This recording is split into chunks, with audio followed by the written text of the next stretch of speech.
সাথে কথা বলি, বারান্দার সাথে কথা বলি, বাগানের সাথে কথা বলি।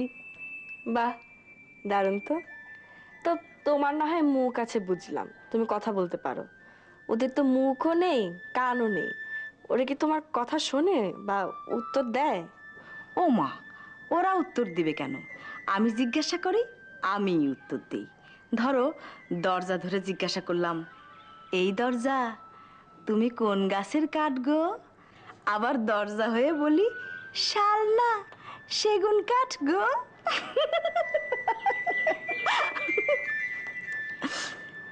এই শিউলি, এই বাড়ির একটা নাম দাও না গো। হোমা, তোমাদের বাড়ি তুমি আর মামা মিলে একটা নাম ঠিক করো। আমি বলি শমশের বাগিচা, আর সে বলে শাহানা কুঠি। এই নিয়েই না বাড়িটার নামটাই রাখা হচ্ছে না। তাহলে একটা কাজ করো, এই বাড়ির নাম রাখো শমশের অ্যান্ড শাহানার সুইট হোম।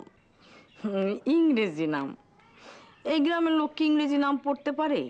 তুমি এক কাজ করো, একটা ছোট্ট নাম দাও, যে নাম দিলে 10 গ্রামের লোকের মুখে মুখে এই বাড়ির নামটা থাকবে। মামি, আমি এখন যাই, আমি কলেজে যাব। ভাবলাম মামা আছে কিনা একবার দেখা করে যাই। উনি বাড়িতে এলে তোমাদের বাড়িতে পাঠিয়ে দেবো। এটা বলার জন্য এসেছিলাম। কিন্তু সে তো গ্রামে এসে বেশি দিন থাকতে পারবে না, খুব ব্যস্ত। সুরমা আপার বাড়ির কাগজপত্রের ঝামেলা আছে, সেটা নিয়ে ব্যস্ত। তাছাড়া আর একটা নতুন ব্যবসা পেয়েছে, সেটা নিয়ে আরো ব্যস্ত।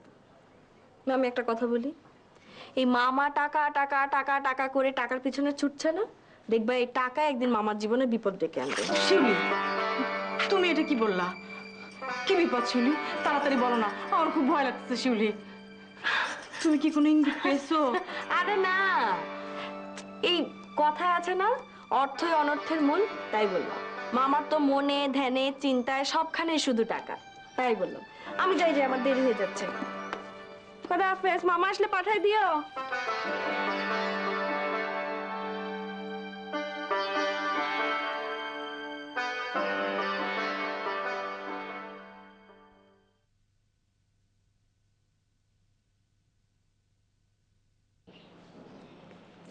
বললাম আমার স্যারকে আসতে বলার জন্য, তুমি এসছো কেন? আরে ওকে পেতে হবে তো, ওকে তো ধরাই যাচ্ছে না। তোমার বন্ধু আর তুমি বলছো ধরা যাচ্ছে না, তুমি আসলে বুঝতে পারছো না। টিচার না এলে যে ছাত্রের ক্ষতি হয় সেটা আমি কেন বুঝবো না? যদি ক্ষতিটা বুঝতেই পারতে তাহলে একা না এসে স্যারকে সাথেই নিয়ে আসতে। কি মুশকিল, আমি ওকে গরু খোঁজা খুঁজেছি, ও আমার সামনেই পড়ছে না। একটু আগেও ওর বাসায় গিয়ে আমি ওকে খুঁজে পাইনি। আমাকে নিয়ে চলো, স্যার নিশ্চয়ই রাতে ফিরবে, ততক্ষণ আমি বসে থাকবো। না না, তা ঠিক হবে না। তাছাড়া ওর বাসায় পড়ার পরিবেশ নেই। বেশি সমস্যা হলে না হয় আমি এসে কদিন পড়িয়ে যাব। না না, তোমাকে আসতে হবে না। তুমি যে করেই হোক কালকের মধ্যে অয়ন স্যারকে ধরে নিয়ে আসবেই আসবে। আর তাছাড়া 2 দিন পর পর টিচার চেঞ্জ হলে ছাত্রী শিক্ষকের মেন্টাল অ্যাডজাস্টমেন্টের প্রবলেম হয়। দীপা আর সাকি অল টাইম লেট। কি বলেছিস? এই দীপা এলো না যে, নদীকে বাসায় রেখে ও নিশ্চয়ই বাইরে আসতে সাহস পাচ্ছে না। তুই বরং এক কাজ কর, ফ্যাক্স ফোন থেকে ফোন করে ওকে আসতে বল। ওর বাসায় ফোন করলে ওর ভাবি 14টা প্রশ্ন করবে, কলেজ বন্ধ, তোমরা কেন কলেজে, দীপাকে কেন ডাকছো। পাপিয়া চল, আজ তোদের বাসা যাব। না শুধু যাবই না, তোদের বাসায় আমরা আজ ভাতও খাবো। যেতাম, কিন্তু আমি যে ভাইয়াকে কথা দিয়ে আসছি যে তার অফিসে যাব। তোরা বরং একটা কাজ কর, তোরা বস, আমি যাই।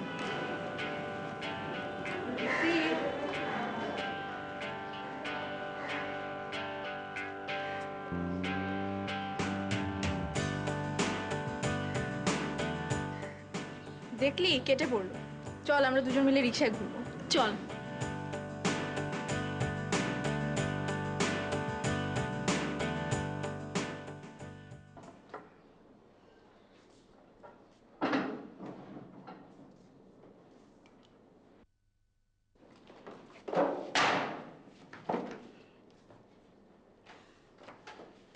তোর মামিটা খুব খারাপ। সিরিয়াল দেখতে গেছি আর অমনি উনি রিমোটটা নিয়ে এই চ্যানেল ওই চ্যানেল দেখতে শুরু করে দিল।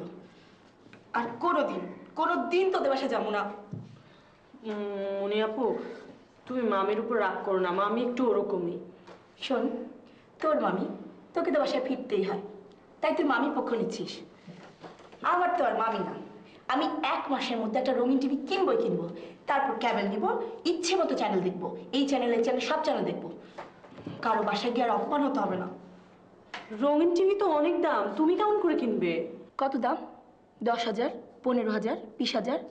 তবুও কিনবো। তোর মামিকে দেখিয়ে দেবো। তোর মামিকে গিয়ে বলিস মুনি আর কোনো দিন তোদের বাসায় টিভি দেখতে যাবে না।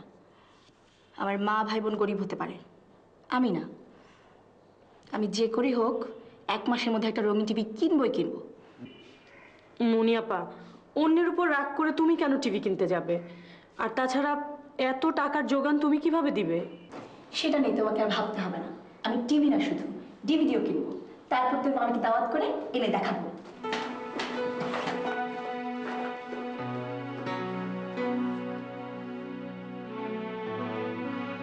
চিঠিটা বালমন, চিতার সঙ্গে সখ্য সেরে শাল গল্পে মাথা, মাতাল এক রাত কাটায় সুন্দরবন। চিঠিটা ঢং ঢং, প্রতিক্ষণ বাঘিনীর ঝোড়ো হাওয়া চিৎকার লোটে, পৃথিবীর তাবৎ স্বয়ংক্রিয় ঘড়ির কাঁচ ফাটে, ফেটে সামরিক কায়দায় বাতাসে বেরিয়ে আসার সময়। হেই বোবা সময়, চিঠিটা কোথায়? পাখি ফুলে, কুয়াশা মেঘে, নীল নদে, লাল মলাটের লাল আগুনে? তোমার কবিতা? হ্যাঁ, পড়া শেষ হলে দিও, আমি পড়ে ফেরত দেবো। তুমি এখনই পড়তে পারো। না, এখন পড়বো না, কবিতা পড়ার একটা সময় থাকে। রাতে? রাতে কবিতার অর্থ আর দিনে কবিতার অর্থ আমার কাছে দুরকম। কেমন? দিনে নির্জনতা থাকে না, কোলাহল থাকে। রাত হলো নির্জন। রাত যত বাড়তে থাকে পৃথিবী থেকে কোলাহল দূরে সরে যায়, চারিদিক নির্জন হতে হতে নিশ্চুপ হয়ে যায়। কবিতা তখন সমস্ত নির্জনতা ভেঙে দেয়। তুমি চিঠিটা পড়েছো? হ্যাঁ। বন্ধুর সাথে দেখা হয়েছে? না। কেন? একটা মানুষ তোমার খোঁজে বাড়ি পর্যন্ত এসেছিল, নিশ্চয়ই খুব দরকার, তোমার দেখা করা উচিত। হ্যাঁ, যাব। তোমার বন্ধুকে দেখে বেশ টাকাওয়ালা মানুষ মনে হলো। ওর বাবা মা আমেরিকায় থাকে, ওদের বাড়ি গাড়ি এখানেও আমেরিকা তো, কিন্তু থাকার কেউ নেই। ওর এক ফুপু আর মামা আছে, এরাই থাকে। এই হিসাবটাই মেলে না। যাদের আছে টাকা সম্পদ প্রয়োজনের তুলনায় অনেক বেশি আছে, আর আমাদের ডাল ভাতের প্রয়োজন মেটাবার মতো অবস্থাটুকুও নেই।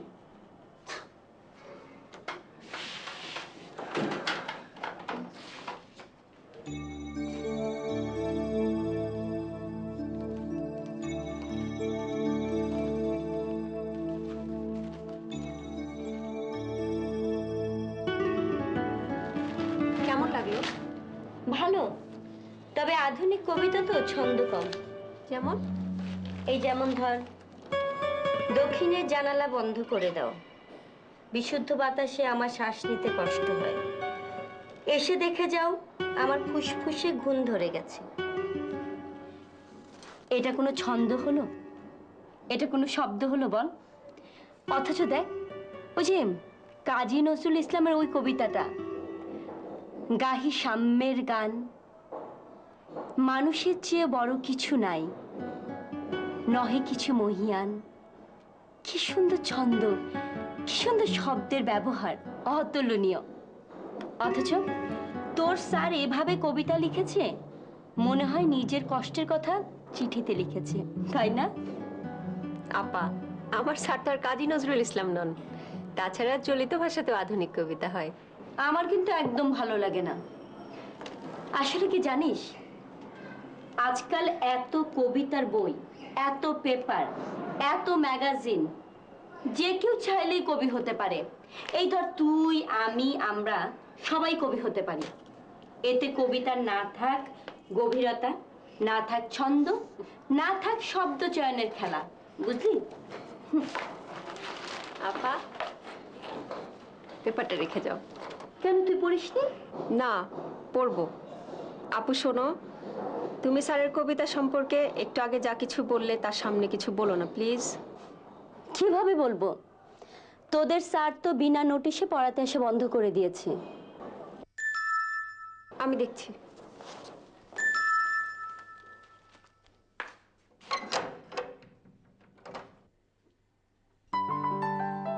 অয়ন ভাই,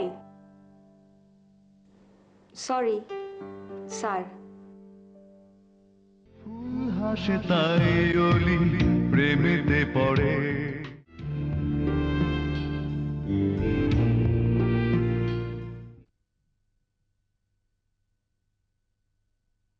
তোদের স্যার তো বিনা নোটিশে পড়াতে এসে বন্ধ করে দিয়েছে।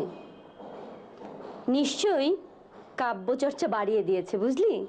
আপু, তুমি স্যারের কবিতা সম্পর্কে আড়ালে যা খুশি বলো, কিন্তু প্লিজ তার সামনে কিছু বলো না। ঠিক আছে, না বললাম। কিন্তু আমি আর একটা কথা ভাবছি, তোদের স্যার যদি নাই আসে একটা ফোন করলেই তো পারতো। অনেক দিনই তো আসছে না, আমি একটা অন্য টিচার ঠিক করতাম। না না, নতুন টিচার এলে আমার আবার মেন্টাল অ্যাডজাস্টমেন্ট হবে না। তাছাড়া অয়ন স্যার যদি নাই আসে আমি একাই পড়বো।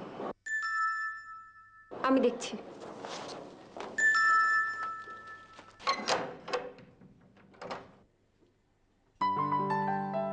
অয়ন ভাই,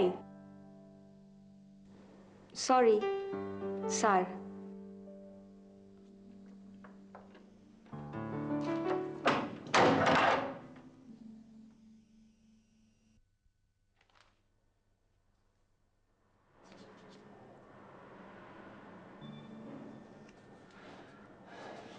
নদী, তোমাকে কিন্তু খুব আনমাইন্ডফুল মনে হচ্ছে। কি কোনো সমস্যা? না স্যার, কোনো সমস্যা নেই। আমি যখন এলাম তুমি আমাকে ভুল করে অয়ন ভাই বলেছিলে। ইচ্ছে হলে সেটাই বলতে পারো। স্যার, আমি ভুল করে অয়ন ভাই বলিনি। তাহলে? স্যার বলতে আমার ভালো লাগে না। লজ্জা পাচ্ছ কেন? তুমি যেটা ডেকে কমফোর্ট ফিল করো সেটাই ডেকো। দীপা টিজ করবে। কেন? ওর স্বভাবই ওরকম। দীপা পড়বে না? আমি ডাকিনি। আমি এসেছি বলনি কেন?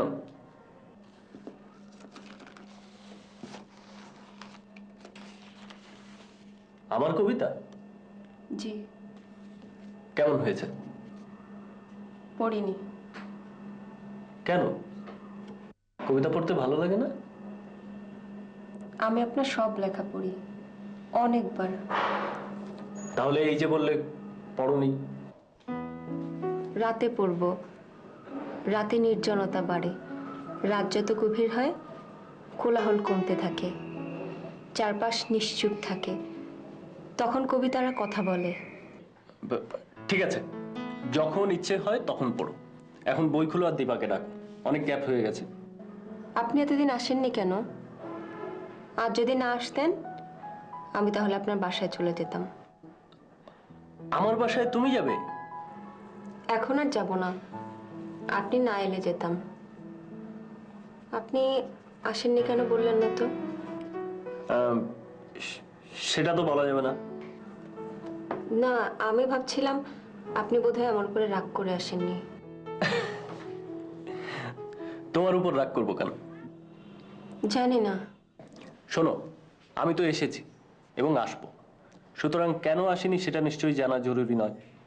আমি আপনাদের বাসায় যাইনি, আরো একটা কারণ আছে। কি? দীপা আর পাপিয়া খুব ক্লোজ ফ্রেন্ড। আমি আপনাদের বাসায় গেলে পাপিয়া জেনে যাবে, পাপিয়া বলবে দীপাকে, দীপা বলে দিবে আপাদুলা ভাইকে, তখন আমি লজ্জা পাবো। লজ্জা পাবে কেন? স্যার, আপনার কবিতা পড়লে আমার কেমন কষ্ট লাগে, চোখে পানি এসে যায়, মনে হয় ওগুলো আমারই কবিতা। হয়েছে, এখন কবিতার প্রসঙ্গ বন্ধ, এতক্ষণ শুধু কথাই হলো। নাও পড়া শুরু করো। স্যার, আজ আমি পড়বো না, দীপাকে দেখে দিই।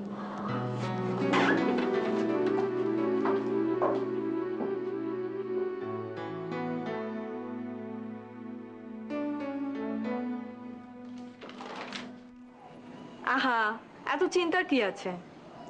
এরকম তো কত মানুষের জীবনে হয়। এত চিন্তার কিছু নেই, যা হবার তা তো হয়ে গেছে। যা হবার তা হয়েছে মানে? আর শোনো, তুমি এত চিন্তা করবে না। দেখি আমি কাল তোমাদের বাসায় যাব, তোমার বাবা মার সাথে কথা বলবো, দেখি কি করা যায়। শিউলি, ছাত্র এসে বাড়িতে পড়ে যায় ঠিক আছে, এই গাঁগ্রামে কারো বাড়িতে গিয়ে তোমার পড়াবার দরকার নেই। মা তুমি একটু চুপ করো না, ছেলেটা এমনিতেই জড়সড় হয়ে আছে। এই, তোর বয়স কত যেন রে? 19। 19 শেষ না শুরু? শেষ হতে আরো 1 মাস বাকি। এখনো এসএসসি পাস করতে পারলি না, কবার দিলি পরীক্ষা? মা, সবাইকে যে ভালো ছাত্র হতে হবে, সবাইকে যে এক চান্সে পাস করতে হবে এমন তো কোনো কথা নেই।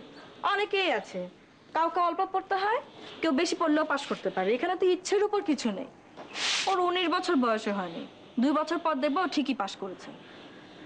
এই, এত হতাশ হওয়ার কিছু না, এত মন খারাপ করবে না, ঠিক আছে? যাও, বাড়ি যাও। লেখাপড়া করতে চাইলে কোনো বয়স লাগে না, যে কোনো বয়সেই মানুষ লেখাপড়া করতে পারে। আরে আমাকেই দেখো না, আমি তো বিএ পাশ করে ঘরের মধ্যে বসে আছি, এখন শহরে যাব। এখন চিন্তা করেছি শহরে যেয়ে এমএ পাসটা করবো। তো তোর সঙ্গে ওর তুলনা? হ্যাঁ, ও ছাত্র, আমি ছাত্রী। তুই ওর শিক্ষক আর ও তো ছাত্র। তবুও তো মা, আমরা দুজনেই তো স্টুডেন্ট, তাই না? লজ্জা নেই? ফেল মেরে আবার হাসছিস? এই শোনো, তুমি সোজা বাড়ি যাও, একদম হাসি মুখে বাড়ি যাও। তোমার তো এখানে কোনো দোষ নেই, তুমি চেষ্টা করেছো, তুমি পড়া তার ফাঁকি দাওনি, রুটিন মাফিক চলেছো। এখানে তোমার তো কোনো হাত নেই, তুমি যাও, এত মন খারাপ করবে না। এখানে দাঁড়িয়ে থাকলে তো আর চলবে না, যাও। আপনি কাল সত্যি আসবেন? হ্যাঁ, আসবো। কাল সকালে চলে আসবো, এসে তোমার বাবা মার সাথে আমি কথা বলবো। আপনি আমাকে পড়াবেন না? হ্যাঁ। ঢাকা চলে গেলে কি করে পড়াবেন? আরে বাবা, আগে যাই তো, এখনো তো আমি গ্রামেই আছি না। শোন শিউলি, তোর সব কথা সত্যি হলো এই কথাটা জীবনেও ফলবে না। এই ছেলে জীবনে এসএসসি পাস করতে পারবে না। 19 বছরের ধ্যাঙ্গা ছেলে, পড়ে লিখে রুটিনে চলে, তবু পাস করতে পারে না। আর এই ছেলেকে তুই এতক্ষণ ধরে বোঝাচ্ছিলি? এই ফেলটুস মাতকা ছাত্রকে পড়িয়ে তোর বদনাম ছড়িয়ে লাভটা কি বল? আরে মা, আমি তো জানি ওর মাথায় কিছু নেই, কিন্তু ওকে এরকম হতাশ করে লাভ কি বলো? তো অনেক চেষ্টা করে। হ্যাঁ, এতক্ষণে আমার লাইনে এসেছিস। তুই যখন ওকে বোঝাচ্ছিলি আমার ভীষণ রাগ হচ্ছিল। আরে মা, বললাম তো, ওই ছেলেটাকে আমি কেন হতাশ করতে যাব বলো? ও আশায় থাকবে, পাশ করবে, লেখাপড়া করবে, ওর ভিতরে একটা আত্মবিশ্বাস তৈরি করতে হবে। তুই যখন বুঝতেই পেরেছিস এই ছেলে জীবনেও পাস করবে না, তাহলে আশ্বস্ত করে লাভ কি? ওই যে বললাম, আত্মবিশ্বাস। এই আত্মবিশ্বাস শুধু স্কুল পাশের পরীক্ষার জন্য নয় মা, জীবনে সুস্থভাবে বেঁচে থাকার জন্যই আত্মবিশ্বাস দরকার। এই যে আজকের এই সহানুভূতি, ভরসা ওর জন্য খুব দরকার ছিল মা। কি দরকার মানুষের মন ভেঙে দেওয়া? মনের জোর মানুষকে অনেক দূর এগিয়ে নিয়ে যায়, অনেক দূর। আপু জানো, সেদিন আমার সব বান্ধবীরা একসাথে বসে গল্প করছিলাম। ওরা কি বললো জানো? ওরা নাকি আমার বাসায় আসবে, একসাথে খাবে। আমি তো মনে মনে আল্লাহকে ডাকতে আরম্ভ করেছি। তারপরে মিথ্যে বললাম ভাইয়ার অফিসে যাব। বলেই দৌড়। ওরা যদি সত্যি সত্যি আমার বাসায় আসতো খুব ভালো হতো। এসে দেখে যেত না আছে বসবার জায়গা, না আছে খাবার কিছু। তোর বান্ধবী তো জানে না যে তুই হচ্ছিস একটা মাকাল ফল। বাড়িটা সুন্দর চকচকে, ভেতরটা। শোন, গরিবকে সারা জীবন দিনহীন জীবনই কাটাতে হবে, লাইফে এমন কোনো গ্রামার নেই। আমি তো চাই তোমারই মতো হতে চাই, কিন্তু পারি না যে। 2 পা এগিয়ে 10 পা পেছালে কিছুই হবে না, স্মার্ট হতে হবে।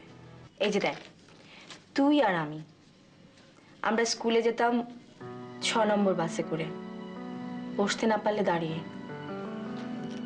টেম্পোতে কত লোকের ধাক্কা, কতটা রাস্তা হেঁটে চলেছি পয়সা বাঁচিয়ে। এখনো তোর কলেজে যাওয়ার রিক্সা ভাড়াটা পর্যন্ত জোটে না। আমি দেই বলে টিফিনের টাকাটা পাস। এরকম ভাবে পিছিয়ে থাকলে সব জায়গাতেই লজ্জা পেতে হবে। মনে রাখবি, দুর্বল মানুষকেই কষ্ট পেতে হয়। আমি তো বুঝতেই দেই না যে আমাদের অবস্থা এরকম। শুধু দীপা জানে, ও অবশ্য অন্যান্য ফ্রেন্ডদের মতো নয়, ও অনেক হেল্প করে।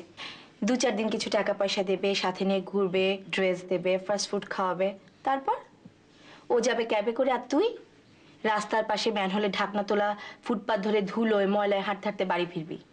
তারপর মাথায় থাকবে চিন্তা, দুপুরের খাবার ডাল রুটি, রাতের খাবার সেদ্ধ সবজি। ডিসকাস্টিং। আপু, তোমার কথা শুনে মনে হয় আমিও তোমার মতো লেখাপড়া বন্ধ করে দিয়ে না থাক, আমিও সব পারবো না। আমার পাওনা আমি আদায় করে নেব। রিফাত, শান্ত, মতিন চৌধুরী, ওদের সবার কাছ থেকে আমি আমার পাওনা, আমার স্বপ্নগুলোকে আদায় করে নেব। আপু, মাঝে মাঝে রাগ হয় আমাদের এরকম একটা ঘরে জন্ম হলো কেন। ধরো তুমি শান্ত ভাইয়েদের বাসায়, আমি দীপার, অথবা সে তো আর সম্ভব নয়। ধর আমি শান্তদের ঘরে জন্ম নিইনি, কিন্তু ওদের ঘরে একজন হয়ে ওঠার চেষ্টা করতে তো ক্ষতি নেই। সেটা তো হতে পারে। তোকেও পারতে হবে, তা না হলে চোরের মতো বান্ধবীদের আড্ডা থেকে পালিয়ে আসতে হবে। আপু, মাঝে মাঝে এটাও ভাবি, তুমি আমি আমরা তো নীরার চেয়ে ভালো আছি। নীরার বাবা মা নেই, থাকে মামা মামির কাছে। ওর মামিটা একটা যাচ্ছে তাই। পাপিয়া, তুই নীরার কথা ভাবছিস, আমি কিন্তু নিচের দিকে তাকাই না। আমার দৃষ্টি ওই যে উপরে আকাশ। ওই আকাশটা ছুঁয়ে দেখার ইচ্ছে আমার। আপু, মাঝে মাঝে আমারও লোভ হয়, সত্যি কি আকাশ ছোঁয়া যায়? যায়, ইচ্ছে করলেই যায়। তবে নীরার দিকে তাকিয়ে নিজেকে সুখী ভাবলে তোর কোনোদিনই কিছু হবে না।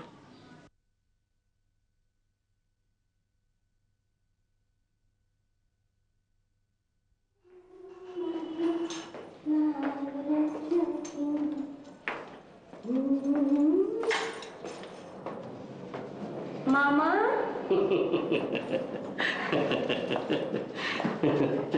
বেঁচে থাকো, বেঁচে থাকো, বেঁচে থাকো, বেঁচে থাকো। মামা আপনি হঠাৎ? এই দিক দিয়ে যাচ্ছিলাম, ভাবলাম তোমাকে দেখে যাই।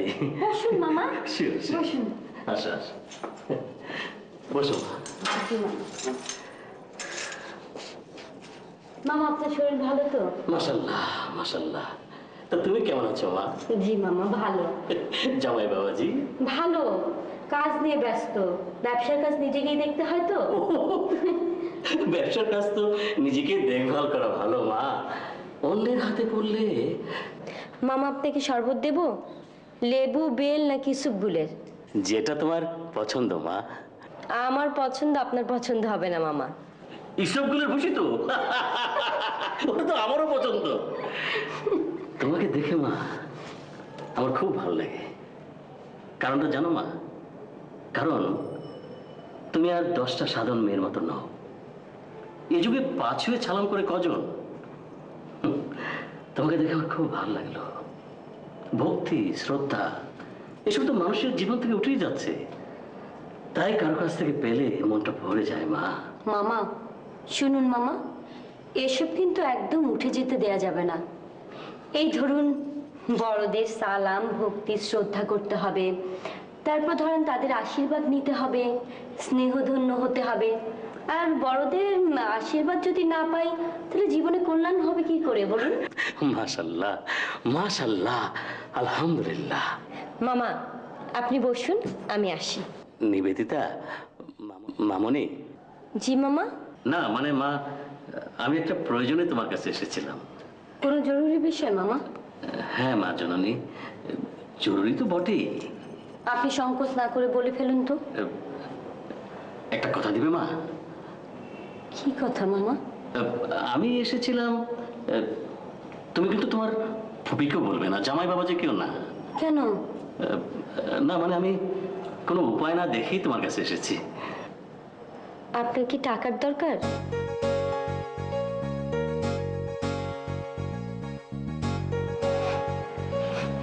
কত টাকা মামা?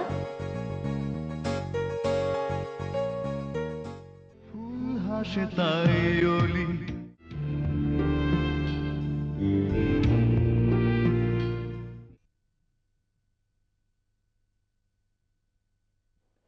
একটা কথা দিবে মা? কি কথা মামা? আমি এসেছিলাম, তুমি কিন্তু তোমার ফুপিকেও বলবে না, জামাই বাবা যে কেউ না। কেন? না মানে আমি কোনো উপায় না দেখেই তোমার কাছে এসেছি। আপনার কি টাকার দরকার?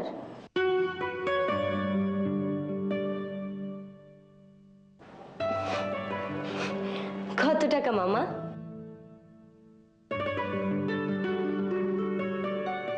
আচ্ছা, এভাবে লজ্জা পাচ্ছেন কেন মামা? আপনি শান্তর মামা, আমারও মামা। বলুন না কত টাকা লাগবে। টাকাটা আমি নেব, কিন্তু তুমি কথা দাও মা, তুমি আমি ছাড়া কেউ জানবে না। তাছাড়া 1 মাসের মধ্যে তো টাকাটা আমি ফেরত দেব। কেউ জানবে না মামা। এবার বলুন কত টাকা? বড় বিপদে পড়িয়েই আমি তোমার কাছে আসিয়াছি। জানি তুমি আমাকে নিরাশ করিবে না। তোমার কাছ হইতে আশাহত হইয়া যাইব না বলিয়াই দ্বিধা সংকোচ মুছিয়া তোমার কাছে আসিয়াছি মা। মামা, সবাই না আমাকে নিয়ে হাসি ঠাট্টা করে, আমি নাকি বইয়ের ভাষায় কথা বলি। আপনিও দেখছি আজ। তুমি বড় ভালো মেয়ে মা, বড় ভালো মেয়ে। কত টাকা মামা? 1 মাসের মধ্যে ফেরত দেব। 9,000 মাত্র। আপনি বসুন, আমি শরবত আর টাকা নিয়ে আসছি। মামনি। জি মামা। কেউ জানবে না তো? মামা, আপনাকে কোনো লজ্জায় পড়তে হবে না। প্রয়োজনেই তো মানুষ মানুষের কাছে আসে। আপনি বসুন মামা, আমি আসছি।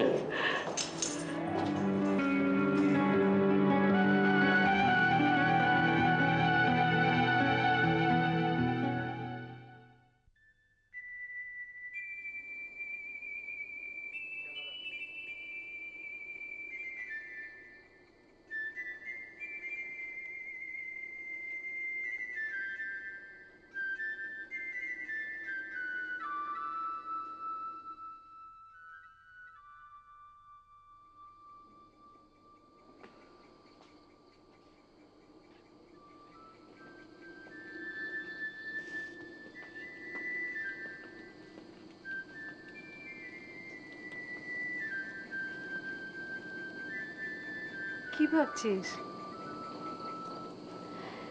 ভাবছি সুরমা খালার বাড়ির কথা। বাড়ির কথা? বাড়ি তো না, যেন প্রাসাদ। ওমা, তুই তো ওখানে যাসনি, কি করে বুঝলি যে ওটা প্রাসাদ? তোমার ভাইয়ের বাড়ি থেকেই তা বোঝা যায়। সুরমা খালার পাঠানো টাকা থেকে মামা যে বাড়িটি বানিয়েছে তা দেখে সুরমা খালার বাড়ি সম্পর্কে ধারণা করা যায় মা। সংসারের একার দোষ নেই। সুরমা আপা সারা জীবন সংসারের উপর নির্ভর করেছে। মানুষকে ভরসা করতে হয়, কিন্তু পুরোপুরি ভরসা করতে নেই। তাই বলে মামার কোনো বিবেক নেই? যার জন্য সে আজ এত দূর, তাকে সে ঠকাবে? তোর ওখানে খুব কষ্ট হবে রে। আমার জন্যে এই বাড়ি ঘর বাগান। হবে, প্রথম প্রথম হবে, তারপর আবার সয়ে যাবে। মানুষের নিয়মই এটা মা। মনটা বড় বিচিত্র। এই এখন যা খুব কষ্টের, পরক্ষণেই তা তুচ্ছ। যে কষ্ট মানুষকে ভাসিয়ে নিয়ে যায়, দেখবে সে কষ্ট ভুলে গিয়ে মানুষ নতুন আনন্দে মেতে ওঠে। আমারও তাই হবে। নতুন বাড়ি, নতুন শহর, নতুন মানুষ। আমার মনে খুব আনন্দ হচ্ছে মা, আবার তোমার জন্য খুব কষ্ট হচ্ছে। আনন্দ তেমনই।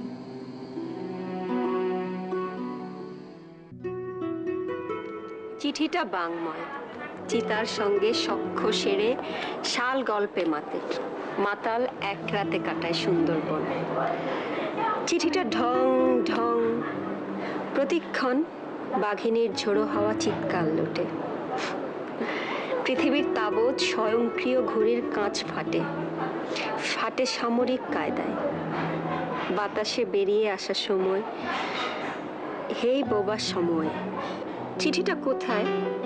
পাখি, ফুলে, কুয়াশা, মেঘে, নীল নদে, লাল মলাটের লাল আগুনে, ভলগা, লেনায়, ডানা কাটা পাখিটির উড়ন্ত ডানায়।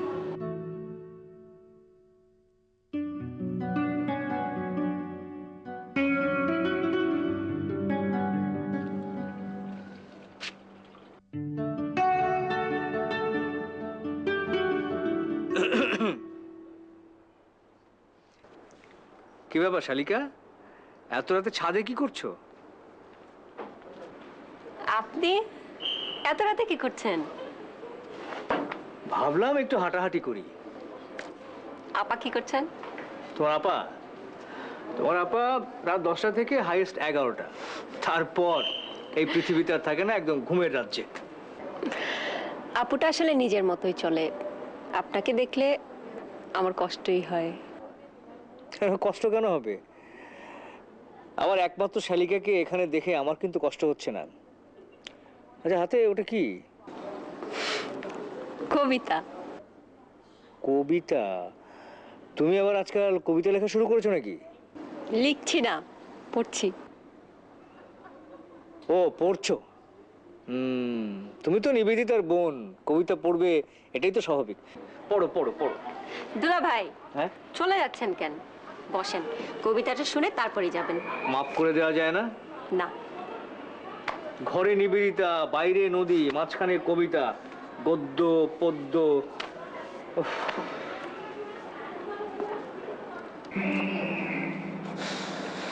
দুলা ভাই,